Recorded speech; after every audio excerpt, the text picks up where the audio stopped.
Buenas tardes. Buenas tardes. Buenas. Buenas tardes. Buenas. Vamos antes de pasar al plano, ahí hice unas modificaciones en el plano, pero le borré datos que es porque era un ejemplo del periodo pasado. Pero antes de eso, vamos a hacer un pequeño repaso de lo que vimos ayer. Ayer pues vimos cálculo de pérdidas primarias y secundarias en base a estas dos ecuaciones que están acá. Lo que es pérdida primaria por un coeficiente de fricción por longitud entre 100, donde este coeficiente pues depende del material, depende del fluido, depende del diámetro y depende del flujo. Esas podemos decir que las condiciones de trabajo. Y pérdidas secundarias que dependen de un valor K y este valor velocidad al cuadrado entre 2 veces G. Velocidad al cuadrado entre 2 veces G se obtiene de la condición de la tubería donde va instalado el accesorio. Vimos también que el valor K depende del tipo de accesorio. Puede ser un codo, una T, una válvula check. Entonces, nosotros para nuestra red hidráulica debemos hacer este proceso para cada uno de las secciones de tubería. Si tenemos 30 secciones de tubería, 30 cálculos de fricción. Y por cada sección de tubería, o sea, por cada 30, el cálculo de todos sus accesorios. Si cada tubería tiene unos 3 accesorios y son 30 tuberías, pues estaremos hablando de 90 veces este cálculo. Entonces, eso se suma y obtenemos lo que es la pérdida, esa ecuación, no recuerdo dónde cuál que estaba. Una vez que tenemos esa pérdida, solo sumamos a nuestra ecuación. En la ecuación vamos a incluir cambios de altura y cambios de presiones. Bien, aquí si esto me lo dan en PSI, tengo que hacer esta división, pero si la presión ya me lo dan en pies, entonces yo ingreso directamente pies. Esto pues en cuanto a la ecuación, o si me lo dan en PSI, hago primero la conversión a pies y después lo ingreso en la ecuación. Esto lo vamos a ver más adelante. Bien, como mencionaba ahorita, para estos cálculos yo necesito hacerlo por cada sección de tubería. Cuando son unas 3, 4 secciones, no hay problema porque aplicamos directamente las ecuaciones según los ejemplos que vimos, longitud, flujo, y así encontramos un coeficiente de fricción y aplicamos la ecuación para encontrar la pérdida. Y lo mismo el accesorio. Siempre relacionado a la tubería, buscamos este valor y con ese encontramos, bueno, después encontramos el valor K en los gráficos y aplicamos la ecuación K por velocidad cuadrada BCE. El problema es cuando yo tengo bastantes secciones de tubería, repetir 90 veces, 100 veces estas ecuaciones así escritos en un cuaderno, pues se vuelven un poco tediosos. Entonces, a veces es recomendado acudir a hojas de cálculo. Entonces, por ejemplo, voy a salirme de la presentación. Nos vamos a la hoja que yo mostré ayer. Aquí lo que yo tengo es aplicar esa ecuación según tramos de tubería. Por ejemplo, yo tengo un tramo que pudiese llamarlo el tramo 1. Este tiene un diámetro, tiene una longitud en metros, tiene una longitud en pies, si hacemos la conversión. Luego vemos qué flujo está pasando por esa tubería con este diámetro. Y de las tablas encontramos la velocidad, de las tablas encontramos el coeficiente y de las tablas encontramos el valor velocidad al cuadrado por 2 veces G. Y aquí en HP lo que vamos a tener es la pérdida. Esa pérdida por fricción, pero no, esto no es más que esta ecuación. Cociente F por longitud entre 100. Entonces, si vemos la ecuación es cociente F por longitud entre 100. Obviamente, pues con fórmulas de Excel. Y así voy ingresando los datos de todas mis secciones, de toda mi red, hasta que encuentro, bueno, aquí mejor dicho, hasta que encuentro la totalidad de fricción en toda mi red. Y luego, en este cuadro de abajo, para esta sección 1, lo que yo tengo es el desglose de todos los accesorios que van en esa sección 1, o sección 1 a 2, como lo tengo rotulado aquí, con sus diámetros, su velocidad cuadrado BCG que va a ir relacionada a la tubería que corresponde. Luego los accesorios, cada uno con su valor K que corresponde, y luego se aplica la ecuación. Valor K por velocidad al cuadrado de 2 veces G, que sería esta de aquí. Y así nosotros vamos llenando la hoja de Excel un poco más rápido, más fácil. Hay que se tabula directamente en el examen. Sí lo vamos a ocupar a mano, o sea, que escriban. No lo van a hacer en un cuadro de Excel y me lo van a mandar, no. Tiene que ser escrito en las hojas. Eso para cuestión del examen, para práctica. Bien. Así lo vamos a hacer por todas las secciones de tubería. Si aquí me salen 10 secciones de tubería, entonces aquí voy a tener 10 secciones accesorios de esas tuberías. También vemos por aquí esta otra columna. Esto me va a servir después para el NPCH. Digamos, de todas estas secciones, ¿cuáles suman para NPCH? De todos estos accesorios, ¿cuáles suman para NPCH? Y también voy a tener ese total acá abajo. Eso va a cambiar porque para cabeza yo necesito calcular pérdida desde el punto inicial hasta el punto final, mientras que para NPCH solo desde el punto final hasta la entrada de la bomba. Entonces las demás no las voy a sumar. Eso para lo que es el NPCH. Y luego pues cualquier otra pérdida que yo pueda tener, que no sea accesorios, que no sean tuberías, puedo agregarlas aquí, algún equipo, algún intercambiador.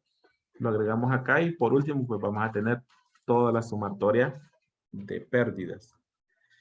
Bien, para llegar a este Excel, nosotros tenemos que tener ya definidas cuántas secciones de tubería yo tengo, de qué diámetro los tenemos, con qué longitud, y después qué flujo está moviendo cada diámetro de tubería y cuáles son sus condiciones de trabajo. Toda esta parte lo encontramos según nuestra instalación y esta según las tablas. Ahora vamos a la parte de instalación. Bien, ahí les estoy mostrando un planito, un plano visto desde frontal, de una vista frontal de una instalación de red. Esto pues nada más teórico, solo para cuestión de la clase. El mismo que hemos usado en periodos anteriores. Cuando nosotros nos busca el cliente y dice que quiere mover agua, él solo nos va a decir que necesita mover agua desde este tanque hasta este tanque y hasta estos dos demandas, que en este caso es una pila y una torre de enfriamiento, digamos. Entonces, eso es lo único que nos va a decir el cliente. Puede ser que nos diga también con qué flujo y a qué presión necesita llegar.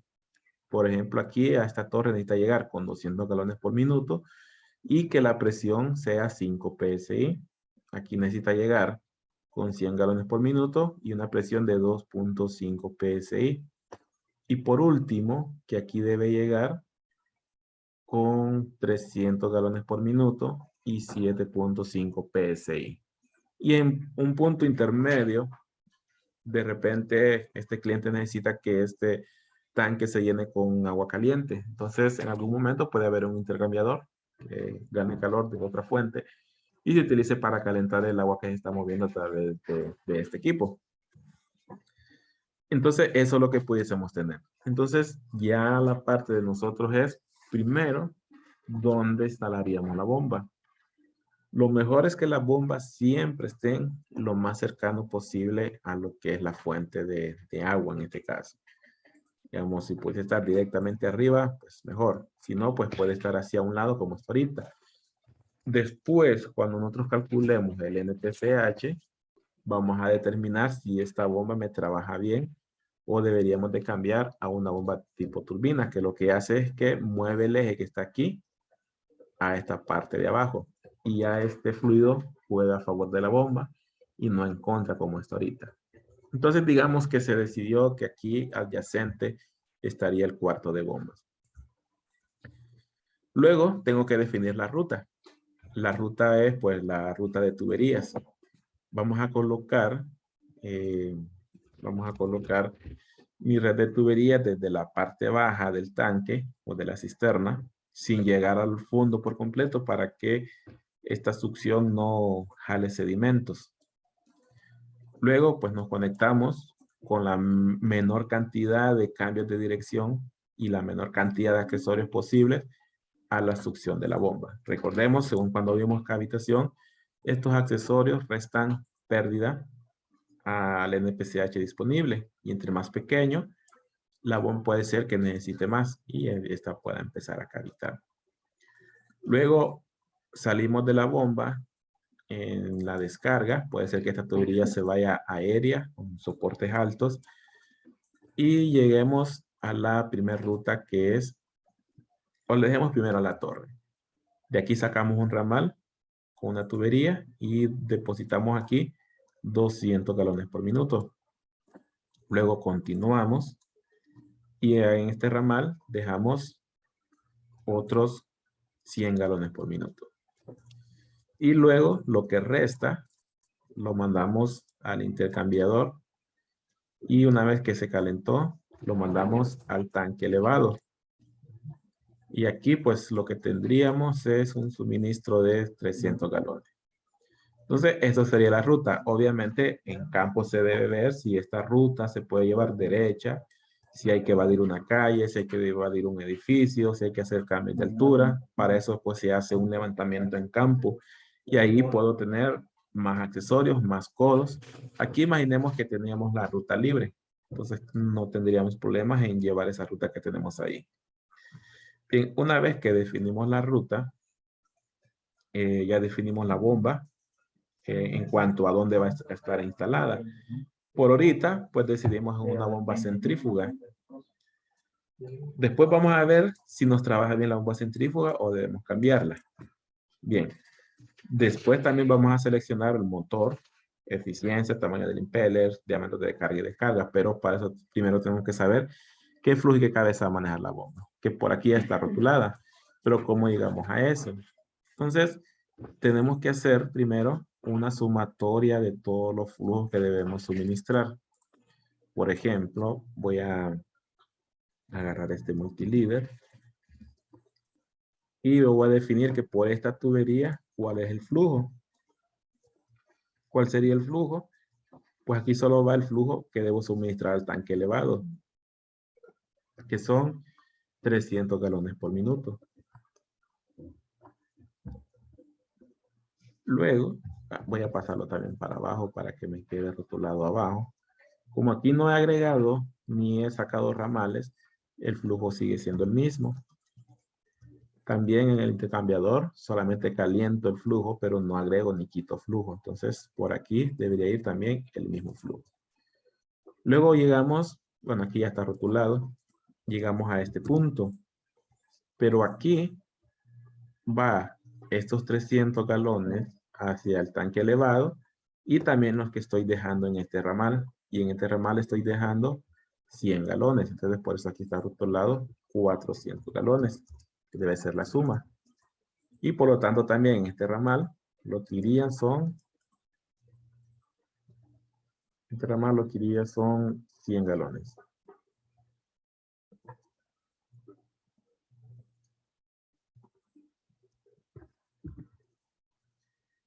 Bien. En el siguiente, este ramal, van a ir ¿cuánto? Van a ir 200 galones. Entonces también lo rotulamos como 200 galones. ¿Cuánto irían este ramal? Pues ahora irían estos 400 más estos 200, que serían 600 galones. Y de aquí para atrás, pues no hay otro, de aquí para atrás no hay otro ramal. Entonces lo que nos queda es que la bomba va a manejar estos 600 galones que vienen por aquí y va a tomar esos 600 galones desde la parte baja de este tanque. Con eso ya pues definimos los flujos, cuánto flujo va en cada tubería y cuánto flujo debe manejar la bomba. Y esos son los datos que yo voy a ir después, vamos a ir mejor dicho, llenando en estas columnas, las columnas que están acá. Bien, si ya tenemos los flujos, veamos ahora los diámetros. Vamos a irnos a este de acá. Vamos a comenzar por este que es el más lejano. ¿Qué diámetro debería de tener? Pues ahorita no lo sé. Entonces vamos a acudir a las tablas que estuvimos viendo ayer. A ver, bombas, tablas, aquí están. ¿Cuál sería la tabla para esa primera tubería? ¿Qué necesito saber primero? ¿Cuál es el flujo? Son 300 galones por minuto. Entonces ubiquemos una tubería que nos maneje 300 galones por minuto. Voy a borrar estos creo que fueron de los ejemplos de ayer. 300 galones por minuto. Aquí yo tengo varias opciones. 300 galones está aquí. Voy a ampliarlo un poco. Ahí. Yo tengo opciones de 2 pulgadas, 2,5, 3, 3,5. ¿Por cuál nos vamos a ir? Es importante siempre seleccionar tuberías con dimensiones que sean comerciales. Hay ciertas tuberías que no son comerciales, al menos localmente. Entonces, si nosotros seleccionamos una de esas tuberías y nos hizo falta una, puede ser que por esa una no pueda terminar el proyecto porque no hay localmente en Honduras y haya que pedir una tubería al extranjero, que además saldría carísimo, igual que los accesorios. Entonces, hay algunas tuberías, como por ejemplo los diámetros 3,5, que eso no es comercial. Entonces, tratemos de no usar esos diámetros. Tampoco tratemos de no usar 5 pulgadas. Esa es otra tubería que no es comercial. Entonces, 3,5 y 5, tratémoslas de evitar. También 1,25. Esa es otra tubería que no es muy común. Entonces esa también tratemos de no usarla. Entonces, para sus proyectos, apuntémoslo ahí. No vamos a usar 1,25, no vamos a usar 3,5 y no vamos a usar 5 pulgadas. Eso porque no son comerciales. Y es posible que si a mí me da bien la de 5, pero como no es comercial, debo pasar a la de 6. La velocidad pues va a quedar sobrada, va a quedar baja. Entonces no habría problema en ese sentido. No es que la bomba no va a trabajar, va a quedar un poco más libre de pérdida. Pero sí, con tubería sobredimensionada, pero obedece a que si yo selecciono de 5, esa tubería no es comercial. Entonces yo tengo la opción de 2 pulgadas, pero esta tiene una velocidad de 28.7. Y estuvimos viendo que para servicios generales nos mantengamos en un rango de 5 a 10 pies por segundo. Entonces, esta tubería está con velocidad demasiado alta, igual que esta de 2,5, igual que esta de 3. Tiene 13 pies por segundo. La que debería quedar bien es la de 3,5, 9.74 pies por segundo, pero no es comercial. Entonces, pasemos mejor a la de 4. Voy a borrar todas estas líneas. Entonces, la de 4, aquí pues habría que interpolar un poco, pero vemos que su velocidad estaría alrededor de 7.5 más o menos. Sería la velocidad de esos 300 galones a través de la tubería de 4. Entonces, nos vamos al plano y rotulamos, bueno, lo rotulamos como 4 pulgadas. Y esta misma deberíamos tener aquí. Lo voy a ubicarlo a la misma altura que este multilíder. Ahí. Y también debería ser el mismo diámetro que esta de aquí. Ahora, bueno, esta está rotulada como 4. Vamos a comprobarlo. Ahora en esta tubería ya no van 300, van 400. ¿Qué pasa con 400? Bueno, mejor voy a hacer otro cuadro. Con 400 estamos dentro del rango. Solo nos pasamos 0.1 a 10.1, pero si vemos, es una tubería completamente lineal. No tiene accesorios, no tiene un montón de válvulas. Entonces, ese 0.1 no nos haría mucho problema. Salvo que cuando calculemos la cabeza, pues nos dispare la altura que maneja la bomba, pero estaríamos bien con 4 pulgadas. Este ramal de 200. Bueno, nos hace falta esta de 100. Vamos a ver esa de 100 con qué diámetro queda bien. Vamos a ver. Aquí está 100. Hasta ahí. Tenemos que la de 2 maneja una velocidad de 9.56. La de 2,5 está muy bajo. Y la de... Antes de la de 2 está la de 1,5. Pero su velocidad es 15.8. Entonces, esa está fuera de rango y nos quedamos con la de 2 pulgadas, 9.56 de velocidad. Entonces, aquí tendríamos 2 pulgadas. 2 pulgadas de diámetro.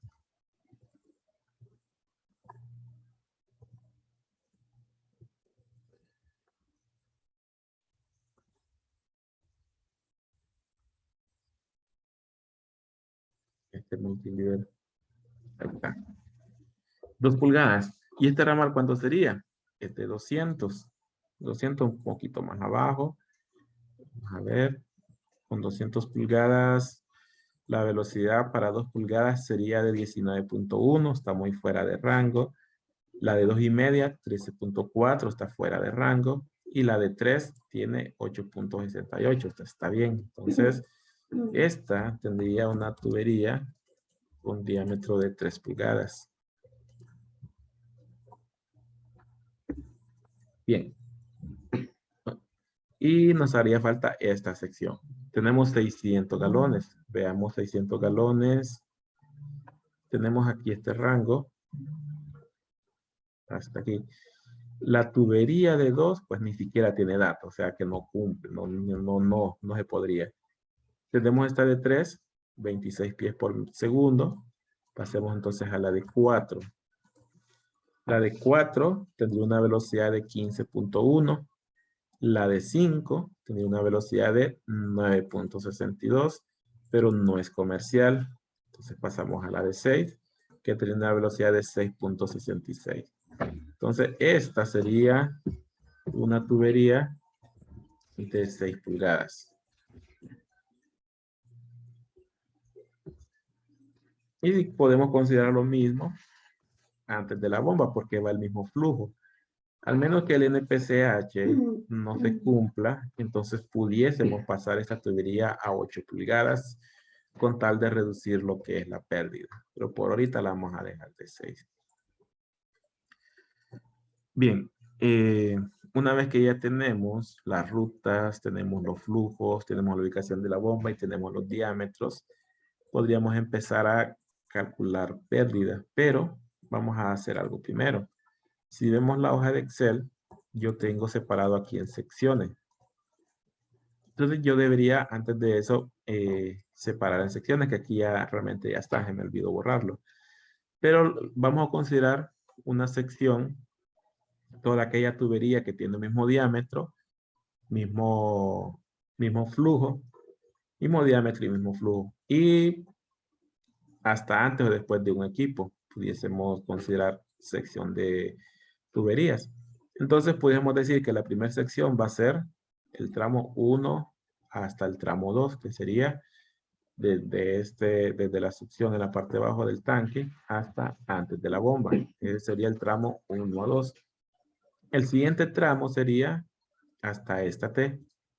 Sería el tramo 2 a 3.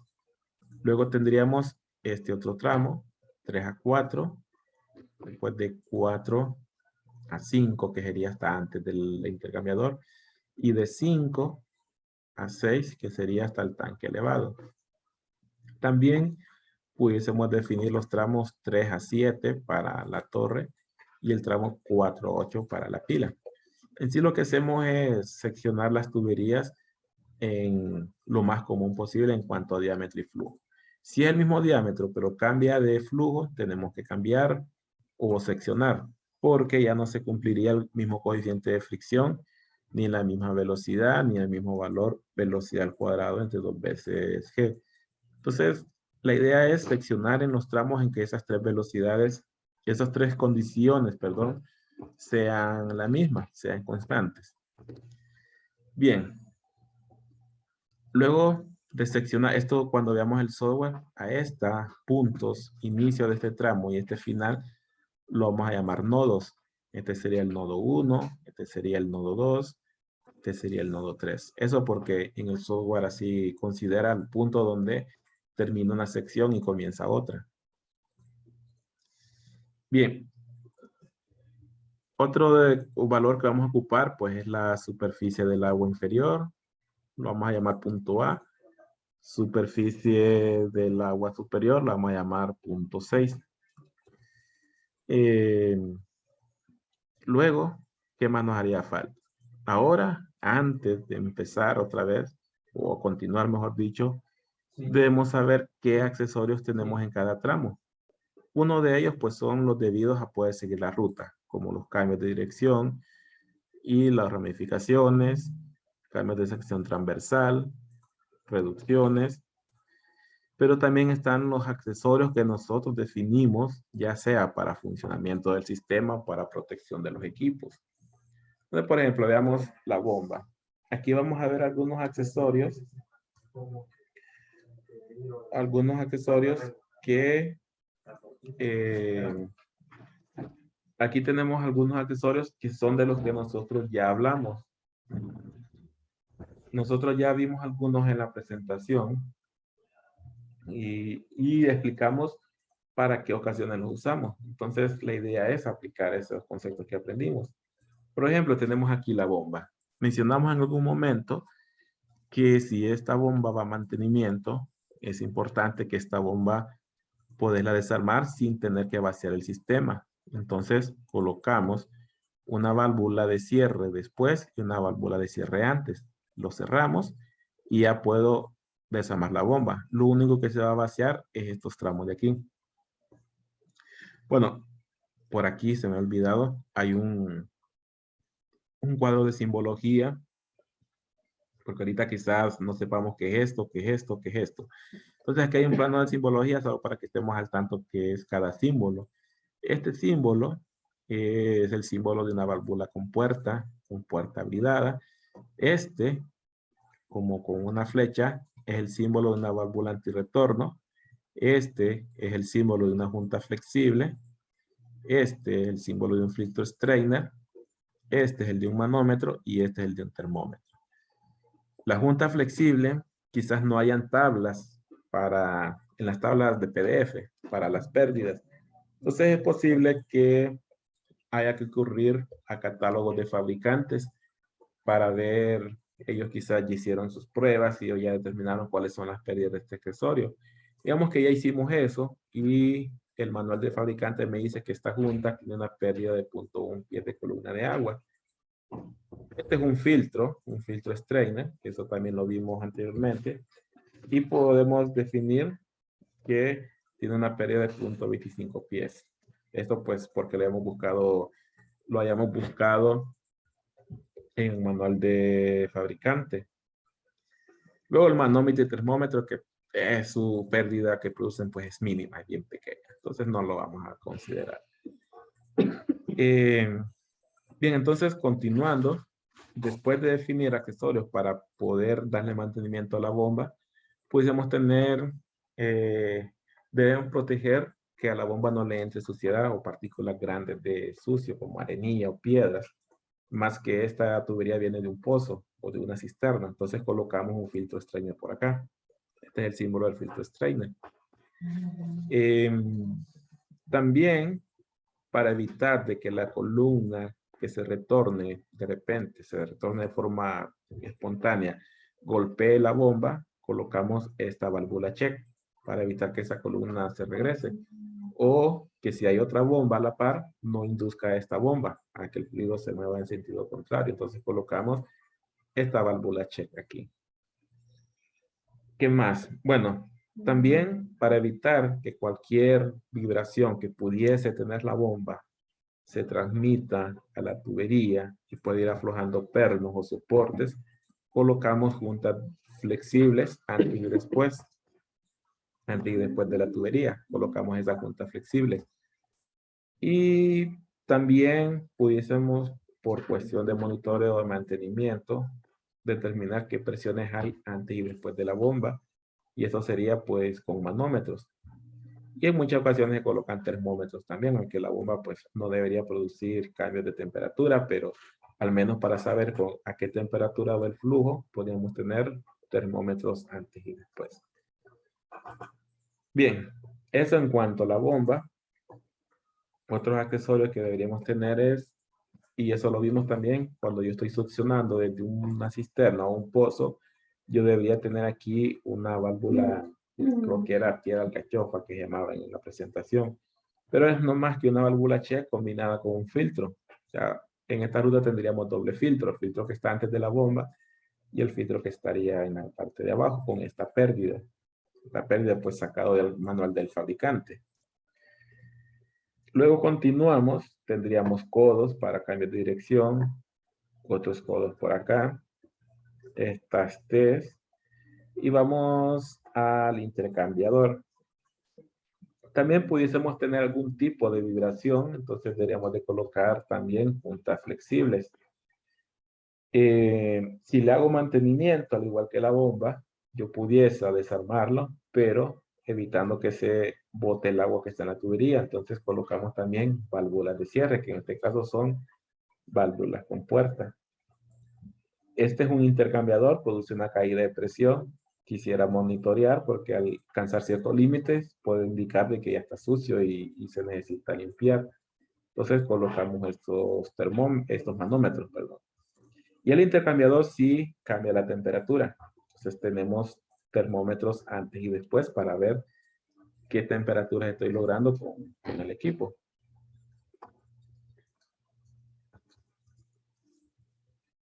Bien. ¿Qué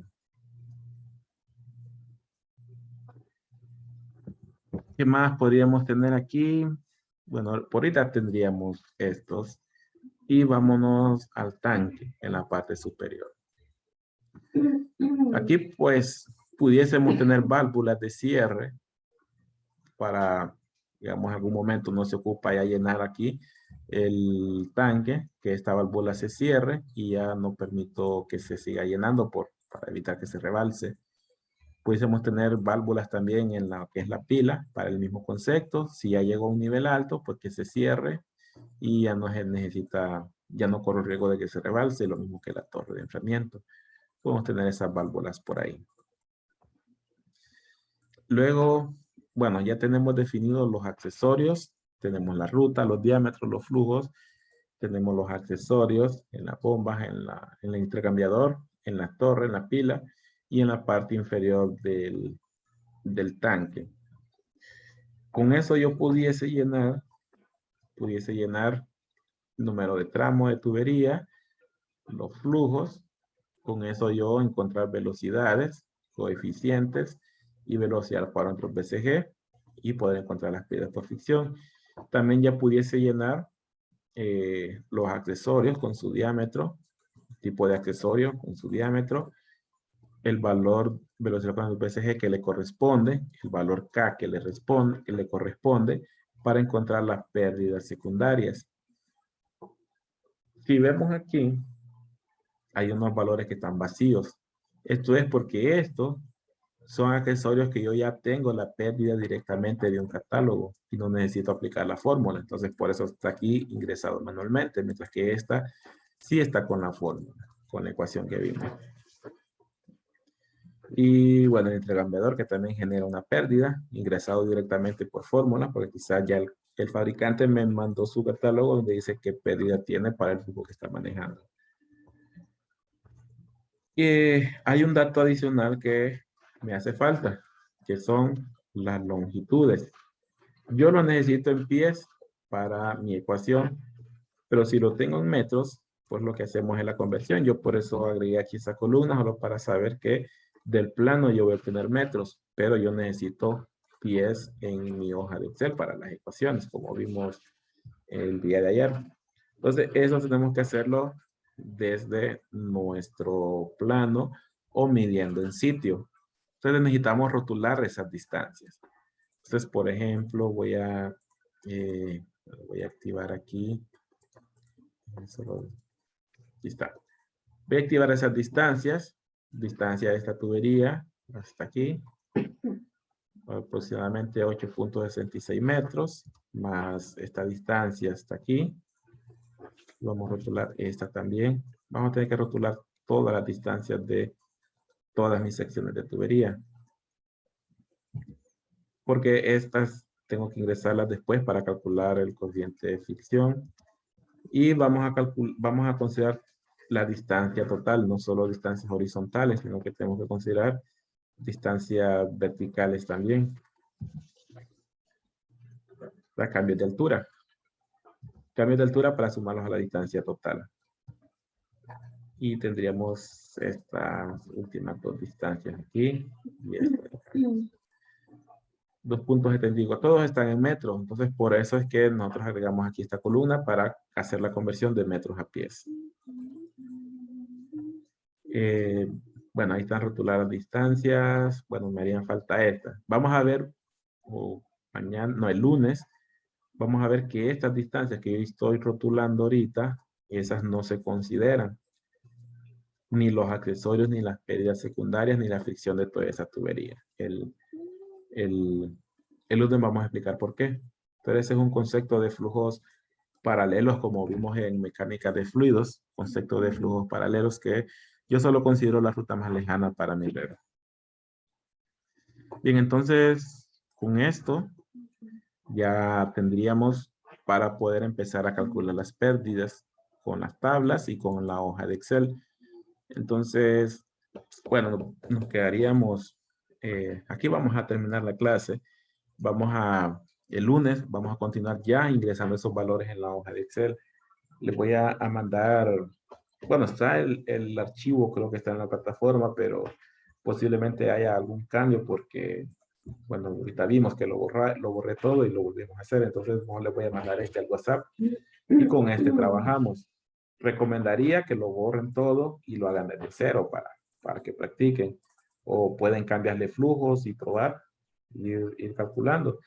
Y la idea sería que cuando hagamos el software, hagamos el mismo ejercicio, ya sea este o el que ustedes hayan hecho en su casa, y verifiquen los resultados. Debían de ser resultados similares, no exactamente iguales, porque no podemos ser tan precisos entre software y a mano, pero sí similares, con un porcentaje de error de un más o menos 3-4% para los resultados. Entonces, les voy a mandar esto en la noche, les voy a mandar el archivo en la noche para que con este hagan su práctica. Bien, entonces vamos a continuar el lunes. Si hay alguna consulta, lo continuamos el lunes.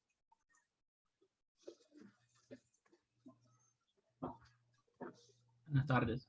Bueno, continuamos el lunes.